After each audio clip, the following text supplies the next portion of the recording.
Bonjour à toutes, bonjour à tous et bienvenue sur la chaîne Culture pour tous. Dans cette nouvelle vidéo, nous allons parler d'un concours littéraire d'écriture de romans. Il s'agit, j'ai eu l'autorisation du fameux du dit concours, du dit organisateur du concours pour en parler. Donc je peux faire ça aisément, on va dire, sans arrière-pensée. Vais-je me faire avoir ou vais-je me faire inquiéter par rapport à ça, par rapport à la justice. Voilà. Je tenais à vous remercier les organisateurs du prix de l'imaginaire, le fameux prix dont je voulais vous parler. Je tenais à vous remercier là en vidéo de m'autoriser à parler de votre prix. Surtout que ça doit vous faire de la pub, un peu de la publicité gratuite, donc voilà.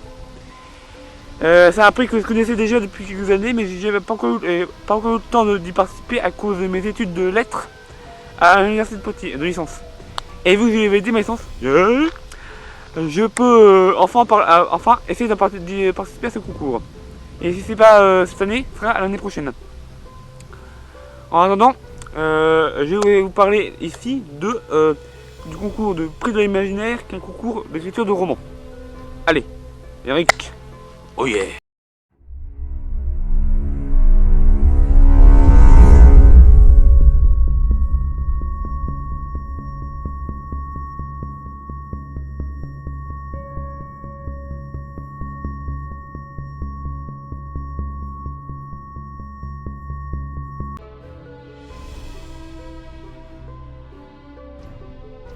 Je vais vous donner, mais j'ai le règlement du concours sur mon téléphone.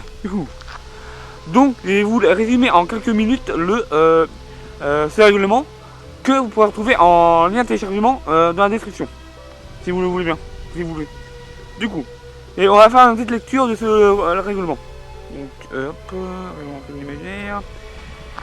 Donc, en clair, c'est ce prix de l'imaginaire et vise à récompenser des œuvres qui ont pour genre les genres de l'imaginaire, comme la science-fiction, la science-fiction, la fantasy et un troisième genre, je ne me rappelle plus le nom, c'est bon. Vous verrez tout ça sur le site. Parce que, désolé si je dis pas tous les noms, mais voilà. Voilà, il y a 3 jours pour sûr. Si vous voulez envoyer votre roman, c'est au secrétariat de la cour de l'imaginaire, dont vous retrouverez l'adresse en inscription, enfin non pas en inscription, mais dans le règlement. Ensuite, il faut savoir que vos tapisseries, vos romans tapés à la machine, par opposition à manuscrits qui sont des romans écrits à la main, hein, comme vous pouvez le faire les Victor Hugo, tous les grands auteurs avant l'ordinateur, hein, que la fin du XXe siècle en gros. Voilà.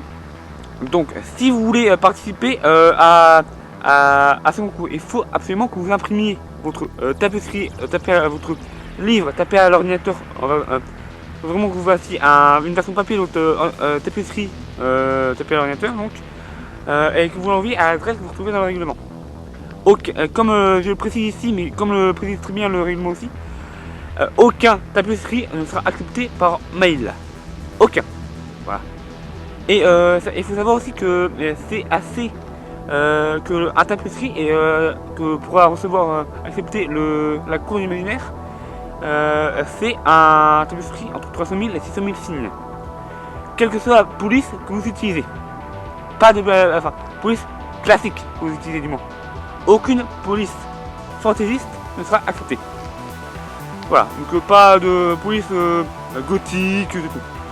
Police type Arial, Calibri seront acceptées. Voilà. Ensuite, il faut savoir que vous pouvez, il n'y a pas de thème précis dans son cours. Simplement le fait que votre tapisserie, votre roman doit faire partie, doit se référer à un des 3 genres de l'imaginaire.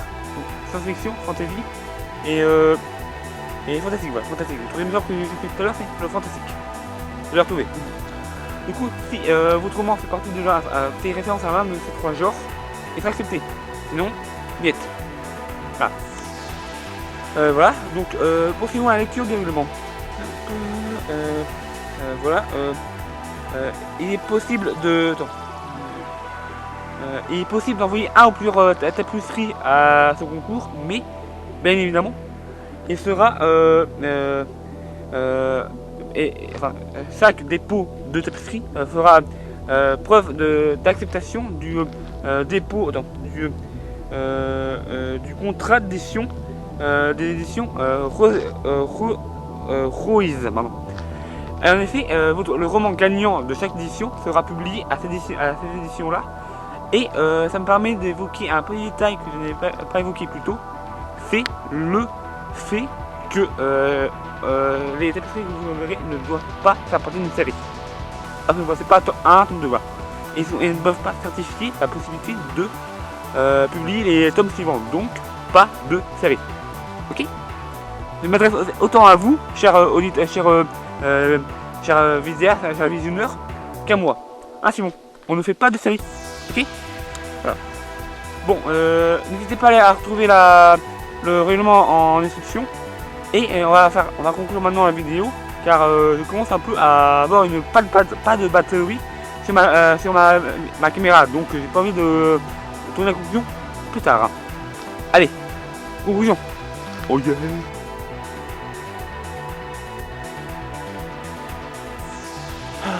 Bon, on peut la caméra qui risque d'un instant à l'autre, il risque de pleuvoir d'un instant à l'autre. Donc voilà. Je termine rapidement. Donc, le prix de l'imaginaire, c'est un prix proposé par les éditions Ruiz et par la cour imaginaire. Donc, si vous déposez un ou plusieurs tapisseries à ce concours, vous acceptez le contrat d'édition des éditions Ruiz. Et vous devez respecter un quota de 300 000 à 600 000 signes dans votre roman et ne pas faire de roman série. Ensuite, il faut savoir que ce concours-là est gratuit, forcément, et sans thème imposé, hormis les 3 genres que vous devez respecter: fantastique, fantasy, science-fiction. Ce concours vos romans seront envoyés par voie postale à l'adresse disponible dans le règlement, non pas par voie de mail. Ensuite, il ne faut pas oublier que vous devez respecter toutes les règles du règlement. Voilà. Pas de caractère spécial, pas de police spéciale, des polices classiques. Et voilà, j'ai un peu résumé tout ce qu'il fallait dire dans ce ici. Du coup, on va conclure cette vidéo par la fameuse clap, commentaire, like, abonnement, partage. Et surtout, n'oubliez jamais ça. Cultivez-vous bien et écrivez bien aussi. Oh yeah.